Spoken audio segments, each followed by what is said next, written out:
Tudo da Canção Nova em um só lugar. Canção Nova Play.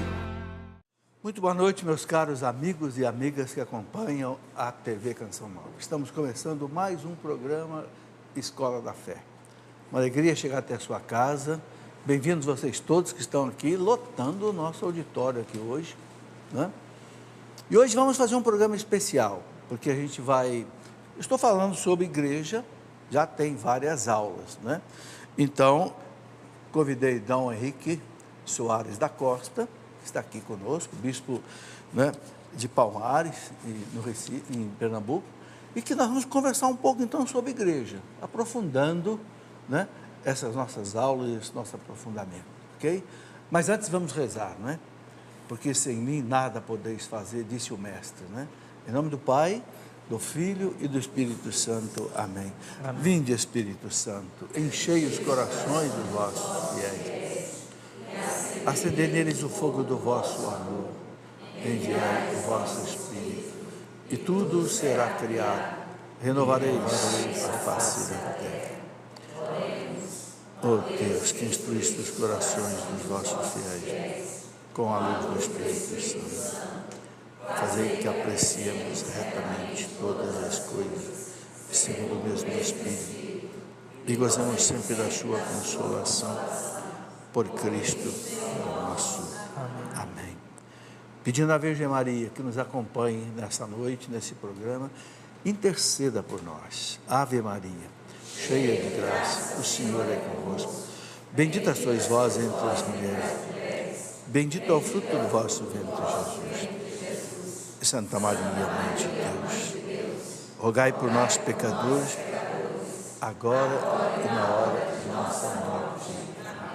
Glória ao Pai, ao Filho e ao Espírito Santo. São José, em nome do Pai, do Filho e do Espírito Santo. Amém. Quero rapidamente dizer o nome das cidades de vocês. Pode levantar a mão quando eu chamar. E o nosso amigo Câmera Léo aqui vai mostrá-lo, ok? Belo Horizonte, Minas Gerais, está aí. Maceió, Alagoas, lá do outro lado, né? Mamanguape, é isso mesmo, Henrique? Na Paraíba.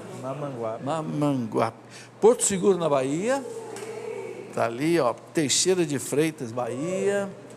Diocese de Teixeira de Freitas, Caravelas, Itamaraju, Bahia, Rio de Janeiro, capital, Ariacica, Espírito Santo, Feira de Santana, na Bahia, São Paulo, capital, ali, Belo Horizonte, Minas Gerais, Santa Rita do Sapucaí, Minas Gerais, bem-vindos, Ponte Nova, Minas Gerais, Rio de Janeiro, capital, Rondonópolis, Mato Grosso, Arcos, Minas Gerais, Passos, Minas Gerais, tem aqui alguém de Atlanta, nos Estados Unidos, né? Está ali, é a Carla, né?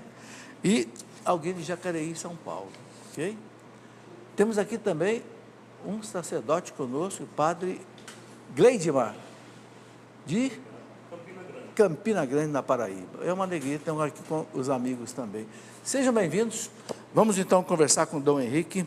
Dom Henrique já esteve aqui várias vezes na Escola da Fé, dispensa apresentação, vocês já o conhecem bem, né? Eu quero só rapidamente mostrar dois livros que Dom Henrique publicou conosco aqui. Escatologia, sobre o fim do mundo, né? Aqui Dom Henrique explica tudo sobre a morte, céu, inferno, purgatório, segunda vinda de Cristo, né? Com autoridade de pastor da igreja, né? E a beleza desse livro, A Caminho da Terra Prometida, né? Que é um estudo sobre o Êxodo, aplicando, evidentemente, na nossa caminhada também hoje na vida.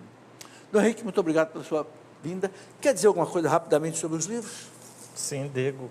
Sobretudo sobre esse aqui, porque é uma explicação, é uma meditação, capítulo por capítulo do livro do Êxodo. Esse livro nasceu da pregação do retiro quaresmal que todo ano eu faço pelas redes sociais, pelo meu blog e pelo Facebook. Então, durante toda a quaresma, todos os dias eu coloco uma meditação. De modo que esse livro é para ser lido com o livro do Êxodo aberto e lido capítulo por capítulo do Êxodo, lendo esse livro, não só compreende o texto, não só compreende as coisas da Sagrada Escritura, mas vai colocando na vida. Porque isso aqui é importante, é fazer o povo de Deus tomar a palavra santa, a Sagrada Escritura, sem medo. Saber entender essa palavra, o que está lá, e depois saber colocar na vida. E este aqui é um pequeno curso, nasceu quando eu ensinava para os leigos, era padre lá em Maceió, na Igreja do Livramento. É um curso sobre o que a igreja crê, sobre a morte, o juízo, o céu, o inferno, o purgatório, a vinda de Cristo no final dos tempos. Então, explicado, né, de modo simples, mas de acordo com a fé da igreja, com a teologia católica. E o povo pergunta muito sobre isso. Então, beleza. Dom Henrique tem também um livro tipo desse Caminho da Terra Prometida, que é sobre o Deuteronômio. Tem o Deuteronômio, tem a Carta aos Gálatas, porque eu preguei esse ano no Facebook sobre a Carta aos Gálatas, né, e está pronto, né, um comentário. E eu fico muito satisfeito que o Dom Henrique ofereceu exatamente para publicar conosco os seus livros, né? É uma confiança no nosso trabalho, na nossa editora, graças a Deus. Eu fico muito agradecido ao senhor por isso, essa confiança, né? Muito bem, Dom Henrique, então temos aqui, vamos conversar um pouco sobre a igreja, né? Já disse ao senhor que eu já tenho feito aqui várias aulas sobre a igreja, né? E eu queria então que o senhor aproveitar para fazer aí um aprofundamento hoje. Vamos começar, eu vou colocando algumas coisas, o senhor fique à vontade, a aula hoje é sua, né? Como Cristo se faz presente na igreja, mesmo com tantas crises e escândalos? Olha, às vezes a gente pensa assim, Cristo fundou a igreja e entende essa afirmação de um modo errado. Por exemplo, você pode fundar, professor, um clube de futebol, uma escola. Os fundadores fundam, fazem um estatuto, passam uma geração, eles morrem e aquela instituição continua, fundada por fulano de tal. Não é assim que Cristo fundou a igreja. Cristo não só fundou a igreja com a sua paixão, morte e ressurreição e o Pentecostes, mas Cristo funda a igreja. Precisa entender que a relação entre Cristo e a igreja é viva, é atual. Nos dias em que Cristo viveu neste mundo, ele colocou as bases da igreja. Chamou os 12 para deixar claro que a igreja ia nascer como Israel nasceu dos 12 filhos de Jacó. A igreja nasceria do novo Jacó, que é Jesus. Ele é o verdadeiro Jacó. Qual era o apelido de Jacó? Israel. O verdadeiro Israel é Jesus, o verdadeiro descendente de Abraão. E dos seus 12 filhos, dos seus 12 apóstolos, nasceria um novo Israel, que é a igreja. Então, veja, ele chamou os 12, ele ensinou a oração que os 12 deviam fazer, o Pai Nosso. Ele deu instrução como deveria ser a vida da igreja, o perdão, a obediência, resolver entre eles as questões. Ele preparou tudo, deu na última ceia a Eucaristia. Depois que ele morreu e ressuscitou, derramou o Espírito Santo sobre esses apóstolos. E não só sobre os apóstolos, sobre os discípulos. Não só sobre os 12. Tinha mais gente ali, então, aí começa a igreja. A igreja foi pré-formada antes da Páscoa, mas só nasce, só colocou Pedro à frente dos 12, tudo isso antes da Páscoa. Quando ele é como se eu preparasse toda uma encanação e depois abrisse a torneira e a água passasse. Então, Cristo, nos dias da sua carne, colocou a encanação. Com o Pentecostes, abriu a torneira e jorrou a água do Espírito. Que Espírito Santo é este? É o Espírito de Cristo ressuscitado. Então, a igreja vive de Cristo. Primeiro dom da Por isso que no Apocalipse, no capítulo 1 do Apocalipse, aparece Jesus ressuscitado. Cabelos brancos como a neve, porque ele é eterno. Os olhos de fogo, cheios do Espírito Santo. Ele vê tudo, penetra tudo. O seu rosto era como o sol ao meio-dia. Ele está cheio da glória do Pai, que é o Espírito Santo. Uma túnica branca, porque é sacerdote. Um cinto de ouro, porque é rei. Da sua boca sai como uma espada de 2 gumes, porque ele tem a palavra que divide, que julga. Veja, a palavra é eficaz. e ele tem numa mão 12 estrelas e caminha entre 12 candelabros. Quais são esses? O que significa esses candelabros? As igrejas, quer dizer, as dioceses, que no Apocalipse são 7, porque 7 quer dizer completude, 7 quer dizer tudo. Então, a igreja de Sardes, Laodiceia, Filadélfia, Tiatira, Pérgamo, Éfeso. Pois bem, Cristo caminha no meio dos candelabros, caminha no meio das igrejas. Então veja, Cristo está vivo, vivo na igreja de Lorena, na igreja de São Paulo, na igreja de Palmares, na igreja de Campina Grande, na igreja de Maceió, na igreja de Olinda e Recife, na igreja de Belo Horizonte, na igreja do Rio de Janeiro. Ele é aquele que, cheio do Espírito, caminha entre as igrejas e tem nas mãos os 7 anjos das 7 igrejas. Segundo alguns exegetas, e é bonito pensar assim, esses anjos são os bispos. Ao anjo da igreja de Éfeso, escreve, ele manda carta a cada anjo desse, a cada bispo. Então, Cristo está vivo hoje na igreja. Hoje, ele não só fundou, ele dá o tempo todo o seu Espírito Santo à igreja. Por isso ele disse em João 15, eu sou a videira, vós os ramos. Ele é o tronco. E os ramos vivem da seiva desse tronco, vive do Espírito Santo. Agora, como é que Cristo infunde o seu Espírito Santo na igreja? Ele infunde pelos sacramentos. Pentecostes abre a torneira. O verdadeiro Pentecostes são os sacramentos. Em cada sacramento a gente recebe o Espírito Santo. No batismo o Espírito vem como vida, na crisma o Espírito vem como força, na Eucaristia o Espírito transfigura o pão e o vinho no corpo e sangue de Cristo, como amor que se imola. Por isso Jesus vai dizer, não é? Veja, a gente está lendo agora o discurso de Jesus, a conversa de Jesus com Nicodemos, é o batismo. E depois, no fim da semana e na próxima, vamos escutar o discurso sobre o pão da vida, é a Eucaristia, porque ele, no batismo, na Eucaristia, ele dá o Espírito. Ele vai dizer a Nicodemos, tem que nascer da água e do Espírito. E vai dizer no discurso sobre o pão da vida, é o Espírito que dá vida. Uma vez me perguntaram, como é que Cristo está na Eucaristia com unha, cabelo? Oh, que coisa mais tosca. Não. Veja, Jesus responderia, é o Espírito que dá vida. Eu estou ali ressuscitado. Como é Jesus ressuscitado? A Escritura não diz, ele está transfigurado. Qual é a imagem de Cristo ressuscitado na liturgia? É o Círio Pascal. Ele não pode ser representado. Ele não volta para essa vida, ele entra na vida divina. Olha o Apocalipse como diz. Seu rosto brilha como o sol ao meio-dia. As suas pernas são de cobre em chamas, veja, é sólido. Então, Cristo, ele vem nos sacramentos da igreja. Na primeira carta de São João, o apóstolo diz, quem é o vencedor do mundo? É aquele que crê que Jesus é o Filho de Deus. E aí ele diz, este Jesus é o que veio pela água e pelo sangue. Ou seja, Jesus continua vindo hoje. Jesus está hoje na igreja, na água do batismo e no sangue da Eucaristia. E o Espírito dá testemunho. Sim, porque você recebe o Espírito no batismo, recebe o Espírito na Eucaristia, e esse Espírito lhe garante que Jesus está vivo.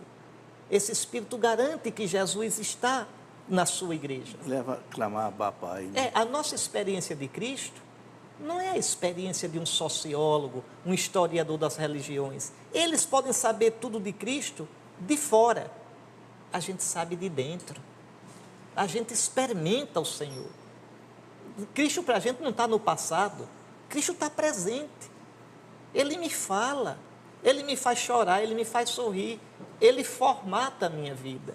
Ele é o que veio pela água e pelo Espírito. Pela água e pelo sangue. E o Espírito dá testemunho. E João diz, não somente pela água, não somente com o batismo, com a água e com o sangue. E se São Paulo escutasse, bateria a palma. Porque ele diz, batizados num só Espírito, batismo, para formarmos um só corpo na Eucaristia. Isto é a igreja. Então, apesar dos nossos pecados, das nossas fraquezas, apesar das confusões da história, e vai ser sempre assim, Cristo, a igreja é santa por causa de Cristo. Porque é corpo de Cristo, é templo do Espírito Santo. Não é por causa da gente. Se a igreja fosse santa por causa da gente, a igreja seria um ninho de cobra. A igreja é santa por causa de Cristo. Amou a igreja e se entregou por ela, para lavá-la na água do batismo, purificá-la e apresentá-la a si mesmo como esposa, toda bela, sem mancha nem ruga. Veja, Cristo rejuvenesce, Cristo coloca a igreja num spa, em cada confissão que a gente faz. Ele perdoa os nossos pecados e Ele renova constantemente a sua igreja. Eu queria que o senhor colocasse mais uma reflexão em cima disso. Tem uma frase que eu acho belíssima do Evangelho de São Lucas, tudo é beleza, mas algumas parece que se destacam. Ele fala assim, Lucas 12, 32, pequeno rebanho, foi do agrado, não temas, porque foi do agrado do Pai dar-vos o reino. A igreja e o reino, como é que é essa história? Porque alguns teólogos meio modernos aí, como dizia um padre amigo meu, mais moderno que teólogo, andam dizendo que o Cristo pregou o reino, mas o que ficou foi a igreja. Não, não é moderno, essa teoria é velha. Essa teoria foi de Loisy, depois requentada por Harnack. Não, isso já passou, isso fez sucesso nos anos 60, quando eu nasci, eu já tenho 56 anos. Não há nada disso. Veja, aí é que está. Mas a frase de São Lucas. Pois é, não temas pequeno rebanho. Primeiro, por que a igreja é um pequeno rebanho? Porque a igreja no mundo, veja, o mundo nunca será todo cristão. O mundo só será todo cristão quando o Cristo, nossa vida, aparecer. Aí sim, todo mundo vai vê-lo na glória. Até lá, o sonho de Cristo é que os cristãos estejam em todo o mundo. Não é que todo mundo seja cristão. Os cristãos serão o pouquinho de sal que dão sabor ao mundo todo. Os cristãos serão o ponto de luz que iluminará o mundo todo. Serão sempre um pequeno rebanho que deve servir ao mundo rezando por ele, anunciando o Cristo sem ser do mundo. Então, no mundo tereis tribulações. Tende coragem. Eu venci o mundo. Não temais, pequeno rebanho, porque foi do agrado do vosso Pai dar-vos o reino. Quando é que o reino começa para a gente? No batismo. Porque o reino está onde Cristo está. E quem torna Cristo presente é o Espírito Santo. Também no Evangelho de Lucas, no Pai Nosso, tem dois modos de rezar o Pai Nosso em Lucas. Um modo que a gente conhece é venha o teu reino. Mas existe um outro modo, textos antigos de São Lucas, que tem esse outro modo, e vários padres da igreja comentaram desse outro modo. Onde tem venha o teu reino, tem venha o teu Espírito e nos purifique. Então, onde está o Espírito de Cristo, a gente tem os sentimentos de Cristo. E quais são os sentimentos de Cristo? Pai, seja feita a tua vontade em mim. Isso é o reino, é Deus reinando em mim. Então, o reino começa aqui, quando a gente ama o Cristo. O reino começa quando a gente tem os sentimentos de Cristo, vive no Espírito de Cristo e será pleno na glória. Agora, não entrará no reino, no fim dos tempos, quem não deixar aqui o reino entrar em si. Não, aqui não sou eu quem entra no reino, é o reino que entra em mim. Como o reino entra em mim? Quando eu deixo que a vontade... Como é que Cristo ensinou no Pai Nosso? Venha a nós o vosso reino. E qual é o pedido seguinte? Seja feita a vossa vontade. Quando eu faço a vontade dele, ele está reinando em mim. Se eu faço a minha, ele não está reinando. Eu bloqueio o reino. O Vaticano II, na Lumen Gentium, acho que é lá número 5, fala que não é, a igreja é o germe do reino de Deus. Sim, como eu estou dizendo. Quer dizer que sem igreja não tem reino de Deus. A igreja está a serviço do reino de Deus. O reino, Jesus inaugura o reino de Deus no mundo. Com Jesus se cumpre o que Isaías dizia: como são belos sobre os montes os pés daquele que anuncia a Sião, o teu Deus reina. Veja, o que é que Jesus anuncia? O reino, que Deus reina, que Deus veio reinar. Veja, o profeta Isaías, na tradução da 70 no grego, Diz, como são belos os que evangelizam Sião, os que dão uma boa nova a Sião. E qual é a boa nova? O teu Deus reina. Aí Jesus, no primeiro capítulo de Marcos, chega dizendo, cumpriu-se o tempo, vai se cumprir o que o profeta Isaías disse. O reino de Deus chegou para vós. Então Jesus traz o reinado de Deus. Esse reino começa com a sua santa presença entre nós, esse reino explode com o Pentecostes, porque o Jesus dá o Espírito dele, e o Espírito nos dá só uma coisa, os sentimentos de Cristo, a vida de Cristo, as atitudes de Cristo. E então a igreja é germe. Onde a igreja está, onde estão os cristãos, Deus deve reinar. Mas é sempre uma luta, porque somos ainda peregrinos.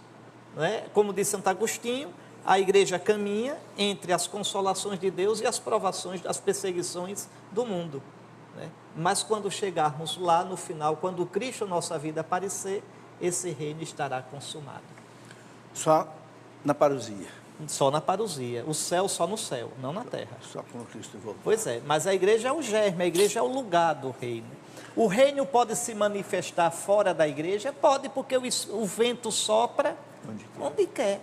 Onde o homem se abrir para Deus, sinceramente, é por obra do Espírito de Cristo. Porque não há outro Espírito a não ser o Espírito de Cristo. Desde a ressurreição, o Espírito de Deus é Espírito de Cristo. Não há Espírito de Deus que não seja Espírito de Cristo. Então, o que o homem fizer de bom é obra do Espírito. Há sinais do reino. Mas o reino, na sua densidade, é na igreja que se manifesta. Os teólogos dizem, na eclesiologia, e o Dom Henrique é especialista exatamente em igrejas, eclesiologia. Os teólogos dizem que a igreja tem uma identidade, 4 marcas que dão a identidade dela. Una, Santa, Católica. As notas, não é? Como Única, Santa, Católica, Apostólica, para não ser confundida com outra coisa, né? Quer dar uma... Sim, os teólogos perguntavam, né, sobre tudo isso na Idade Moderna, no século XVI, né? Nota que significa o quê? O que faz a igreja conhecida. Nota de tornar em latim, né? Ser nota, ser notada, ser conhecida, ser identificada. Quais as notas que identificam a igreja? E eles colocavam essas 4, né? A igreja é una, ou seja, só existe uma igreja, e a unidade dela não é primeiro porque a gente está junto, não. É porque ela é o povo reunido, como dizia São Cipriano de Cartago, no século III, na unidade do Pai, do Filho e do Espírito Santo. Se a igreja é o corpo de Cristo, se a igreja é o templo do Espírito, ela não pode ser a não ser uma e única. Uma e única. Cristo não tem muitas igrejas. No Novo Testamento, a palavra igreja, ela é utilizada de 3 modos. Não é? Igrejas, com I minúsculo e no plural, são as dioceses. São as comunidades que se reúnem ao redor de um sucessor legítimo dos apóstolos e vive na fé católica e apostólica e celebra a Eucaristia. Vive o amor fraterno e testemunha e anuncia Jesus, com os dons e os carismas que o Espírito de Cristo suscita ali. Então, isso é igreja, com I minúsculo e no plural. São Paulo escreve a igreja de Corinto, a igreja de Éfeso, a igreja de Tessalônica. Depois, igreja é também a comunidade reunida para a Eucaristia. A comunidade, a igreja que se reúne para celebrar. Não é? A comunidade dos batizados. São Paulo diz que os da casa de Cloé, Cloé é essa cristã porque alguns da casa de Cloé me disseram que quando vos reunis, a divisão entre vós. Não é a família de Cloé, eram os cristãos que se reuniam na casa de Cloé para celebrar a Eucaristia. Veja, no 1º século, na metade do 1º século. Então, igreja é a comunidade, onde está a Eucaristia, está a igreja, porque está Cristo e está toda a graça. E depois igreja no sentido, a igreja universal, a igreja espalhada por toda a terra. Essa igreja é una e única. Mesmo quando os homens dividem, os cristãos se desunem, se dividem, a igreja continua uma, tá certo? Porque o Espírito de Deus não permite essa divisão.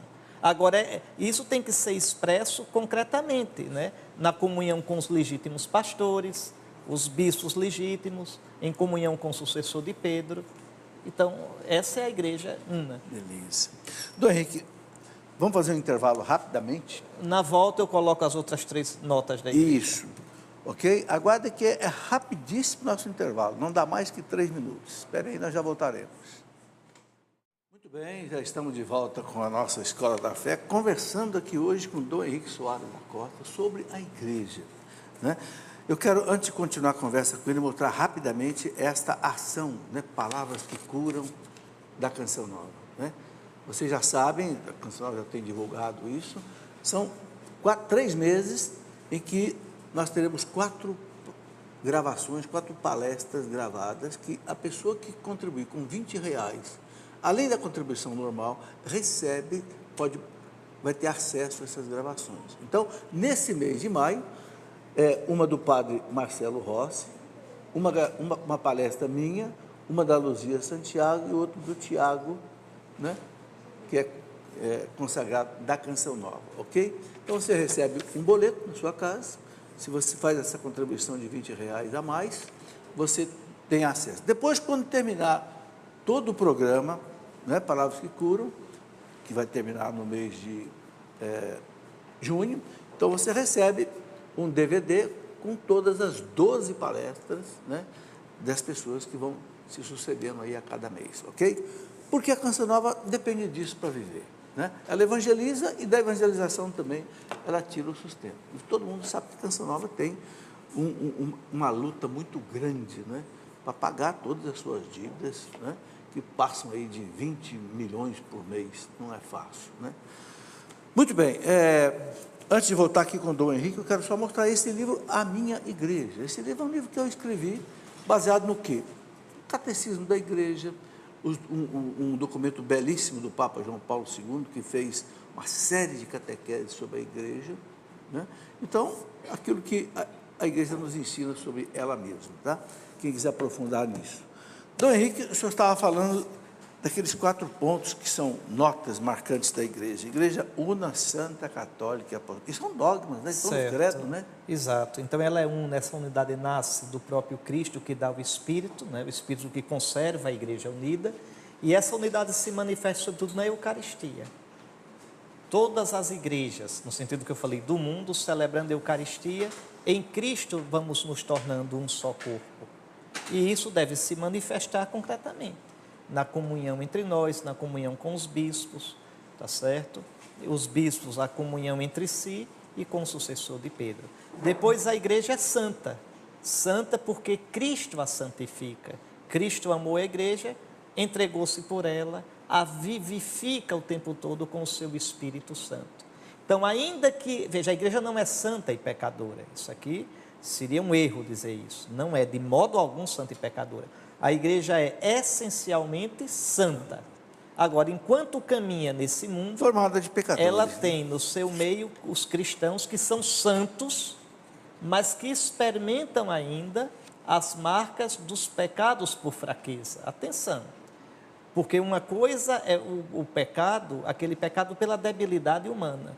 Outra coisa é o pecado como malandragem mesmo, fechamento para Deus. Tem 2 tipos de pecado, o pecado por malícia e o pecado por fraqueza. Aqueles que vivem no pecado de modo contumaz não são membros da igreja. Ainda que externamente possa ser bispo, cardeal, monge, mas se vive numa situação de contumácia no pecado, Santo Agostinho diz isso, São Tomás diz isso, estão apartados da igreja. São membros externos, mas não internamente. É diferente daquele que na sua fraqueza experimenta, está lá em Romanos 7, a luta que é até o fim da vida, aquilo lá que São Paulo fala no final do capítulo 7 da carta aos Romanos, ao contrário do que alguns pensam, não é do homem antes de ser cristão, é do cristão, é uma luta. Não faço o bem que quero, faço o bem, mas ele está lutando. Agora, quando diz assim, a vida é minha, eu faço como eu quero, já não é mais, não. Ainda que vá à missa, que diga que é católico, não é mais membro da igreja. Está num estado de pecado grave, que a gente chama de pecado que conduz à morte, pecado mortal. Então, veja, né? Mas a igreja em si, ela é santa, apesar das nossas debilidades, né? E depois a igreja é uma santa católica. Católica não é porque está em todo lugar, não é por isso que a igreja é católica. Ela já é católica no dia de Pentecostes. A palavra católico vem do grego, katolu, katolon. É aquela que é a igreja que tem a totalidade daquilo que Cristo sonhou para ela. Ela tem o evangelho, ela tem a caridade, ela tem todos os dons, ela tem os 7 sacramentos, ela tem a sucessão apostólica, ela tem o ministério petrino, ela tem aqueles que dão a vida por Cristo, o martírio, ela tem o anúncio do evangelho. Então ela é a igreja segundo o todo, diferente das seitas que pegam pedaços. Um briga por causa de sábado, outro briga por causa de imagem, outro briga por causa de dieta alimentar, outro briga por causa de transfusão de sangue. Cada um pega o seu cavalo de batalha. São seitas. A igreja de Cristo é segundo o todo, é católica. É segundo, o mesmo a raiz de olu vem holístico, o que é o todo. Ela não pega pedaços. É aquilo que diz a Unitatis Redintegratus, lá no número 3 do Vaticano. A igreja tem a totalidade dos meios da salvação. Sim, perfeitamente. Por isso ela é católica. Ela é católica, começa ali no cenáculo. Não é porque está em todo o mundo. Se fosse isso, ela só seria católica a partir do século XVI, com a expansão marítima europeia. Depois, uma santa católica, ela é apostólica. Ela é apostólica no passado, no presente e no futuro. No passado, porque sua raiz, suas 12 colunas, seus 12 alicerces, são os 12 apóstolos do Cordeiro. No presente, porque sustentada pelo Espírito Santo, ela conserva a sucessão apostólica dos bispos. E no futuro, porque até o fim o Senhor é fiel, até o dia de Cristo, nós cremos que não faltarão aqueles que legitimamente nessa sucessão vão pastorear a igreja. E essa sucessão não é só externa, porque eu fui ordenado por bispos, que foram ordenados por outros que vêm dos apóstolos, mas internas, porque o Espírito continua de dentro, nos impulsionando e nos sustentando, mesmo na mutação dos tempos, das situações, dos lugares. A gente tem a certeza que o Cristo, que caminha entre os 7 candelabros, não deixará de dar o seu Espírito e de conservar a igreja na sua apostolicidade. Dom Henrique, o Papa Bento XVI se preocupava muito com uma coisa que ele chamava de ditadura do relativismo. E ele fala que isso atingiu a igreja de certa forma. João Paulo II também fala na encíclica dele, Veritatis Splendor, né? João Paulo fala que isso entrou até nos seminários. Como é que é isso? Como é que... Não, isso vem de uma... É meio complicado. Vem de uma filosofia, de alguns preconceitos, pressupostos filosóficos, que também entraram na teologia, de que Deus, na verdade, não age no mundo. É como se Deus estivesse vendo tudo lá de cima, mas Deus não age por aqui. Seria o deísmo. Então, e por aqui fica mesmo as leis da natureza, o homem entregue meio a si próprio, né? E daí, isso faz com que pareça que os milagres da Bíblia, os mandamentos, tudo isso não tenha sido bem assim, bem histórico. Então fica um pouco, não, o importante é a minha decisão com Cristo, o importante é eu ser generoso com Ele, eu dizer sim a Ele, e dizendo sim a Ele, dizer sim aos irmãos. Ora, se Deus não age diretamente no mundo, se Deus não deu realmente preceitos claros, se o Senhor Jesus, né, através dos apóstolos e da ação contínua na igreja, não tem uma palavra clara a qual nós devemos obediência, a obediência da fé, então fica tudo mais ou menos, faça você mesmo, Deus é bonzinho, Ele olha o coração, e isso é uma ilusão muito grande. Porque Cristo é claro, convertei-vos, a porta é estreita, muitos tentarão entrar e não conseguirão. Então isso, a ditadura do relativismo na igreja, o senhor me perguntou, mas isso vem de onde? De uma mentalidade do mundo, que desde o século XIV, XV, do Renascimento, né, que começa por ali, o homem se julga o dono da bola e o dono da vida, né? Não, mas na verdade isso começa no capítulo 3 do Gênesis, quando a serpente engana o homem e diz, não, sereis como deuses. Não, a vida é de vocês, vão ser felizes, façam como vocês quiserem e vocês vão viver aí adoidado. E o homem termina vendo que está nu e quebrando a cara.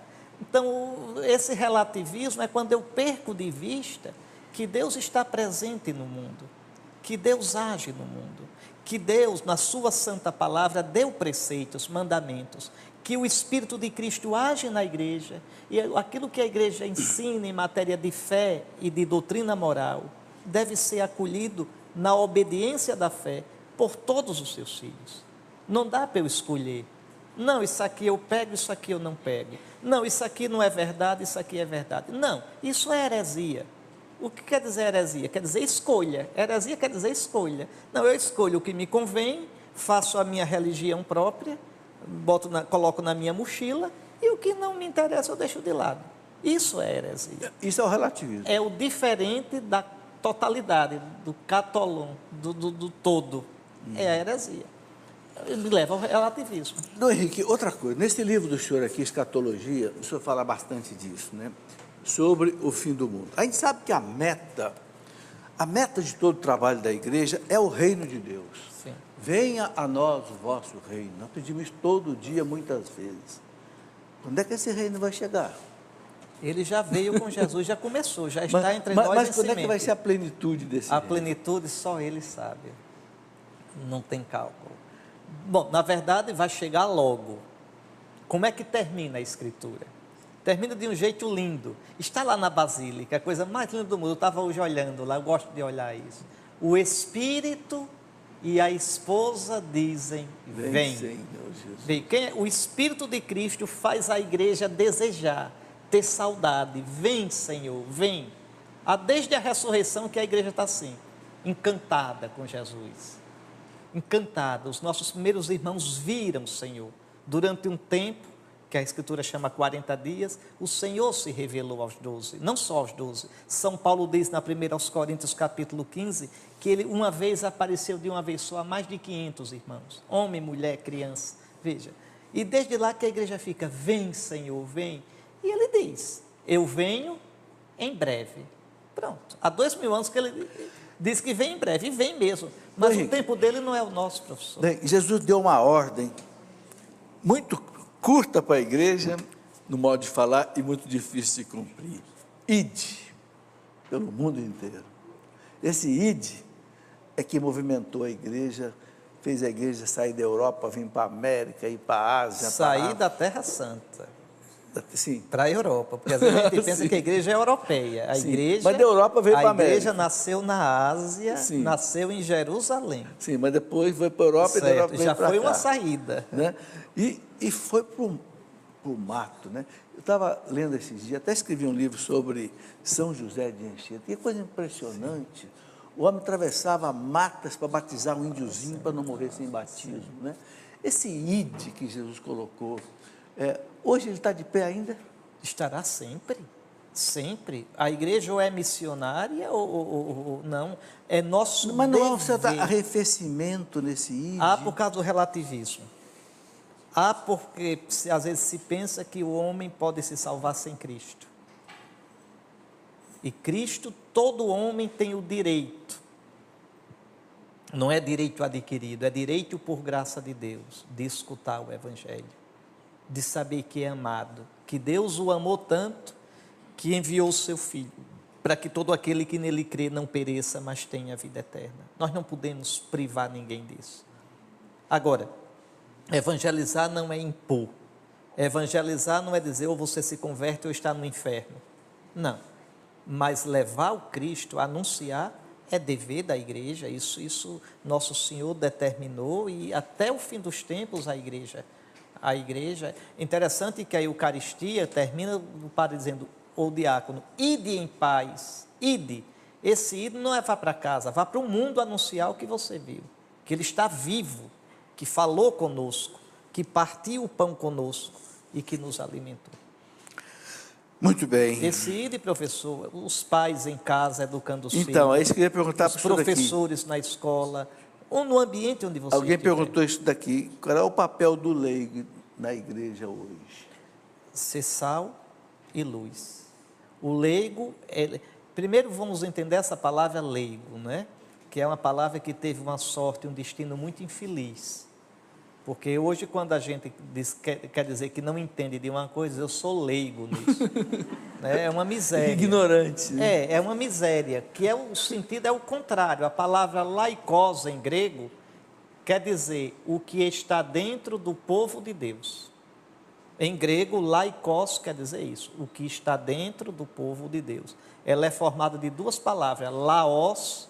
Laos, na Bíblia grega, é o povo de Israel. É o povo de Deus. E ikos, que quer dizer que pertence a. Então, laos mais ikos, laikos em grego, laicos em latim, leigo em português. Então, o que é o leigo? É o que está dentro, é o que está por dentro, não é o que está por fora. Então, primeiro de tudo isso, esse povo, a grande dignidade nossa não é ser bispo, não é ser padre, não é ser papa. A grande dignidade é ser cristão. A miséria é que se comemora o dia da minha ordenação de padre, o dia da minha ordenação de bispo, o dia do seu casamento, mas ninguém se lembra do dia do seu batismo. Esse é o grande dia. O grande dia em que eu passei das trevas para a sua luz incomparável. Quando eu deixei de ser não povo para ser povo de Deus. Quando eu deixei de ser filho da ira para ser filho de Deus. Veja, quando eu nasci do útero da mãe católica, da água, instrumento do Espírito. Então, todo o povo de Deus é um povo santo, é um povo consagrado, raça escolhida, sacerdócio santo. Em Cristo somos um povo de sacerdotes, temos o dever de louvar, adorar a Deus pelo mundo inteiro, interceder pelo mundo inteiro. E temos diante do mundo o dever de testemunhar o amor de Deus em Jesus Cristo. Então, onde estiver, o leigo, celebrando a Eucaristia, ouvindo a palavra, alimentando-se cada vez mais do Senhor, ele tem o dever de ir. E onde estiver, veja, ele edifica a igreja, ele celebra a Eucaristia, sob a presidência do bispo e dos sacerdotes, dos presbíteros, e testemunha, vive isso e leva ao mundo. Sal da terra e luz do mundo. Essa é a missão do leigo. Sair, onde estiver. É próprio do leigo, onde estiver no mundo, levar o bom odor de Cristo. E o bom odor de Cristo é o Espírito Santo. É ele o perfume que agrada. Dom Henrique, o senhor como bispo, né? Porque o bispo a gente sabe que ele é responsável pela diocese dele, mas o Concílio Vaticano II diz que todo bispo é responsável pela igreja como um todo, né? É São Paulo que trazia a solicitude por todas as igrejas. Isso. Quais são os principais problemas que o senhor vê hoje na igreja e na igreja do Brasil? Assim, que dificulta mais a caminhada, o grande problema é evangelização? esse, não é? É num mundo que está descristianizado, reanunciar Jesus. Esse é um grande desafio. E reanunciar sem a pretensão de pensar que a sociedade todinha é cristã. Não é. A sociedade todinha não é cristã, não é católica, a gente tem que baixar a bola. E a gente tem que enquanto a gente quiser uma igreja de multidão, a gente vai baixar, vai fazer queimão da qualidade da verdade do Evangelho. Não. O Evangelho deve ser pregado a todos. Deve ser pregado com bom humor, com benignidade. Não é de cara feia colocando o povo do inferno. Veja, não é evangelho dizer, ou se converte ou vai para o inferno. Isso não é evangelho. Isso não é boa notícia que eu vou para o inferno. Isso é um anti-evangelho. Não, o evangelho é mostrar a beleza de Cristo, mas falar de Cristo, professor. Às vezes a gente tem errado, pisado na bola, porque a gente quer pregar para o mundo obrigações sociais ou pessoais antes de falar de Cristo. Como é que eu posso exigir que um moço seja casto e tenha um namoro casto, se ele não tem uma experiência de Cristo? Como é que eu posso exigir que um casamento seja indissolúvel para aquele casal, se aquele casal não fez uma experiência de Cristo? Porque está no direito canônico? E quem liga para direito canônico? Então, o que me segura na vida, o que faz com que eu seja fiel, é o amor a Cristo. Então, o grande desafio é renunciar a nosso Senhor. É entender que o evangelho não pode ser suposto, tem que ser proposto. Eu acho que a igreja ainda supõe muito que o pessoal está evangelizado. Teoricamente não, mas na prática a gente fica supondo. Entende? É tão interessante quando a gente diz assim, buscar os católicos que estão longe. Não são católicos. Coitados, só tem o nome, foram batizados e mais nada. Nada, é reevangelizar mesmo. Pior do que do zero, porque do zero a pessoa está zeradinha. E agora não é do zero, a pessoa pensa que sabe, tem um bocado de preconceito com a igreja e não sabe nada.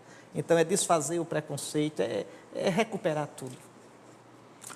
Dom Henrique, a gente tem aí uns 5 minutos de programa. Eu queria deixar o senhor à vontade para o senhor abordar alguma coisa que o senhor acha mais importante nessas coisas todas que eu coloquei, mas eu queria que o senhor ficasse à vontade para colocar mais alguma coisa. Coloco a coisa mais Que o importante. senhor queira colocar. A coisa mais importante é que há 2000 anos atrás, isso é importante, um de nós, Jesus de Nazaré, que viveu entre nós, que chorou, sorriu, sentiu a solidão, teve medo da morte. Um de nós, Jesus de Nazaré, que se dizia o Messias de Israel, morreu de morte violenta, vergonhosa, e venceu a morte. Essa é a coisa. 2 dias depois, ele apareceu glorioso, fez daqueles 12 covardes, 12 corajosos, fez daqueles primeiros cristãos toscos, homens e mulheres cheios de convicção. O que tem de importante mesmo é isso, a morte foi destruída, a morte foi vencida, e por isso a nossa dor, o nosso sofrimento, o nosso medo, a nossa solidão e a nossa morte, tudo isso tem um novo sentido. Cristo ressuscitou, está vivo, vivo, e nós podemos escutá-lo vivo e sentir o nosso coração arder na sua palavra, e nós podemos comungar com ele na Eucaristia, e nós podemos encontrá-lo, mas senti-lo quando a gente está junto no amor do seu Espírito Santo. Isso muda tudo, professor. Quando a gente experimenta isso, a gente é embriagado de uma santa loucura. Os santos, nenhum tem juízo. Todo santo tem uma boa percentagem de doidice. É a doidice da embriaguez do Espírito Santo. É a embriaguez sem vinho. São Paulo diz, embriagai-vos não com vinho, mas com o Espírito de Deus. Porque sabem disso. Tudo muda, professor. Aí nem a morte, nem a vida, tudo muda, porque a gente sabe que nada nos poderá separar do amor de Cristo. Sinceramente, professor, nada é mais importante do que isso. Por isso que eu estou nesse ramo, que o senhor está nesse, e que a gente sabe. Agora, que... pode fazer uma pergunta difícil? Diga. Por que ele apareceu primeiro para uma mulher e não para um homem? Aí está no segredo do coração de Deus. Aí deixou nós de lado. Que dá a sua graça a quem quer e faz como quer. Mas nosso O Senhor que a Madalena tinha que nós não temos? uma coisa de certeza tem aí, não é? Nosso Senhor quebra as nossas expectativas, escolheu pastores. Pastor, pela lei judaica, não podia ser testemunha, os rabinos não aceitavam, porque pastor é feito pescador, contava muita história de Trancoso. Então não adiantava ver. E Jesus escolhe os pastores, o Senhor escolhe os pastores para receber o anúncio, não é? Mulher não valia como testemunha. E o Senhor escolhe as mulheres, a começar pela Madalena, para ser apóstola dos apóstolos, como dizia São Gregório Magno. Será que é porque ela foi a que mais amou Jesus? Sim. É uma questão de amor também. Não é? É uma questão de amor. A gente sente que essa mulher ama, a gente vê como ela está ao pé da cruz e como ela teima em ficar junto ao túmulo, teima em não sair, de tão amorosa, de tão saudosa, de tão apaixonada. Não é? É também uma questão de amor, é uma questão de amor. Beleza. Dom Henrique, e agora vamos colocar uma última pergunta que ainda tem aqui, né? Como amar a igreja quando nos decepcionamos com as pessoas da igreja? Porque a gente ama a igreja. Nunca amem a igreja por causa da igreja. Eu não amo a igreja por causa da igreja. Se eu amasse a igreja por causa da igreja, já tinha deixado. Eu amo a igreja por causa de Cristo. Porque ela é de Cristo, porque Cristo fundou a igreja, porque Cristo está presente nela. Quem sou eu? Se Cristo amou a igreja e se entregou por ela. Se Cristo disse que estaria para sempre com ela. Se Cristo no Apocalipse a mostra como a coisa mais linda do mundo, a Jerusalém que desce do céu, toda vestida, toda ornada como uma esposa para o seu esposo, como eu não vou amá-la? Se essa igreja com a gente, comigo, com o Senhor, veja, com esse pessoal aqui tão cheio de falha, se essa igreja me deu Jesus, me deu o batismo, se eu nasci do útero dela, se eu nasci para o colo dela, se a maior alegria que eu tenho de ser cristão e ser ministro de Cristo eu recebi dela, se ela me dá a Eucaristia, como não amá-la? Ela me dá Jesus, e Jesus é tudo que eu tenho na vida. Sem Ele, o que é que eu vou fazer da vida? E o que é que eu vou fazer da morte? Então... E é na igreja que a gente vai viver a vida eterna, né? Porque a igreja, afinal de contas, é o corpo. A igreja começa aqui Místico e corpo será de plena no Cristo, céu. Né? A igreja, o Senhor perguntou, aqui a igreja é semente do reino. Lá, reino e igreja serão uma coisa só. Se identifica numa coisa só. Dom Henrique, muito obrigado pela sua vinda, sua participação. Tirei o homem lá de Aparecido, do meio dos bispos, para trazer ele aqui para vocês. Uma vez por ano. Eu quero convidar aqui o padre Gleidmar para chegar aqui, né, conosco. Paraibano, né, de Isso. Campina Grande. O padre está sem microfone, mas o senhor fala bem pertinho aqui do meu lapela. Qual é a sua diocese? Campina Grande, na Paraíba. Campina Grande. Aqui, ó. Ótimo. Aqui o microfone para o padre. Pode falar. Campina Grande. Isso, Campina Grande, na Paraíba. Agora eu sou rio-grandense também, do norte, viu? Ah, é? É. Eu sou de São Miguel, uma terrinha distante, mas lá o povo de Deus tem muita fé, viu? É Potiguar. Potiguar. Comedor de camarão, viu? Não é de papagirimu, não. Não. Já é padre há quantos anos? Eu tenho 7 anos de sacerdócio. Não está arrependido? Não. Tem... A gente vê o povo assim, eles nos dão uns espinhos e a gente também dá os nossos, mas no final tem muito amor. Então, né? Eu sou um padre feliz. Amém. Sonho alto, mas o alto não é psicopado, não, é fazer bem ao povo, viu? Né? Então, eu fico tão feliz e que alegria. Você veio com uma comitiva aqui? Como é que é? É um grupo muito bom lá de Campina Grande, 42 Quem é de Campina pessoas. Grande aqui? Nosso povo pequenino está ali, ó. tá ali. 2 na torcida e tem alguns olhando, mas a maioria já está descansando, que hoje o dia foi intenso, o povo rezou muito. Beleza. Então, eu queria que o senhor encerrasse o programa dando a bênção para esse povo, junto com o padre também. Quem sou eu? O Senhor esteja convosco. Ele está no meio de nós. Pela intercessão da Virgem Maria Aparecida, abençoe-vos o Deus Todo-Poderoso, Pai, Filho e Espírito Santo. Muito obrigado a vocês, Dom Henrique, o padre Gleidmar. Obrigado a vocês que vieram participar aqui, né? E até o nosso próximo programa, se Deus quiser. Quinta-feira nós vamos entrevistar um cardeal que é do Paquistão e que vem aqui contar umas experiências de tantas perseguições lá, etc. Tal, né? Naquela região da Índia, Paquistão, são 2% de católicos só e perseguidos. Então deve ser uma experiência boa que a gente vai ter na próxima quinta-feira que vem. Muito obrigado, vamos com Deus, até o próximo programa.